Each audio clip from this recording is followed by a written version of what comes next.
इस क्वेश्चन में हमें दे रखा है कि 3 ब्लॉक्स हैं, एक कैपिटल एम, स्मॉल एम और एम नॉट। ठीक है, कुछ इस प्रकार से जो सिस्टम है हमारा कनेक्टेड है।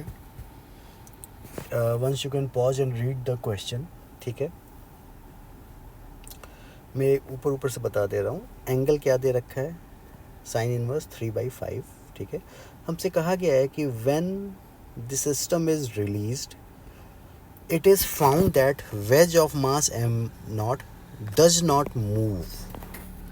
ये जो wedge है m naught मास का, ये वाला जो बड़ा वाला है, ये मूव नहीं कर रहा है। ठीक है, तो हमसे पूछा गया है कि capital M by small m की वैल्यू बताइए। What will be the value of this capital M by small m। सो अगर एक चीज़ अगर हम यहाँ ध्यान से देखें तो this wedge is not moving. तो बेसिकली इस जो सिस्टम है इसको हम सिंपल सा सॉल्व करके देखते हैं। एक्सेलरेशन क्या आता है, टेंशन क्या आती है। ऑलराइट, तो यहाँ पे ऊपर लग रहा है टी, इधर ऊपर लग रहा है टी, यहाँ पे नीचे लग रहा है small M G sine theta, और यहाँ पे नीचे लग रहा है कैपिटल एम जी। ठीक, तो अगर हम इसका इक्वेशन लिखें, सॉल्व करें बेसिकली, तो हम लिखेंगे capital M G minus T should be equal to capital M into A. अगर ये ए से नीचे आ रहा होगा तो ऑब्वियसली ये भी ए से ऊपर जाएगा। स्मॉल एम का अगर हम इक्वेशन लिखें तो टी माइनस एम जी sine theta small M into G into sine theta की वैल्यू कितनी है, 3/5। This should be equal to M into A. तो अगर हम दोनों को ऐड कर दें, टी विल कैंसिल आउट, हमें मिलेगा capital M G minus 3/5 small M g. This should be equal to a into capital M plus small m. तो बेसिकली ए की वैल्यू आ गई हमारे पास, जी अगर हम कॉमन ले लें तो ये आ जाएगा 5 capital M minus 3 small M upon 5 capital M plus small M. This is the value of A. ठीक है, अभी हमको इन ब्लॉक्स का एक्सेलरेशन पता चला है। तो एक्सेलरेशन अगर हमको पता चल गया तो then we can easily find the value of T. Tension की वैल्यू क्या होनी चाहिए यहाँ से, T should be equal to, अब किसी भी इक्वेशन में हम वैल्यू रख देंगे ए की, तो basically 3/5 small M G plus small M into A, यानी कि ए की वैल्यू है G 5m minus 3 times small M upon 5 capital M plus small M. ठीक है, तो ये हमने निकाल दिया टी की वैल्यू, इतनी आ रही है हमारी टेंशन। ठीक है, तो अभी इसको यहीं पे हम छोड़ते हैं। हमने क्या निकाल लिया, स्ट्रिंग का टेंशन निकाल लिया।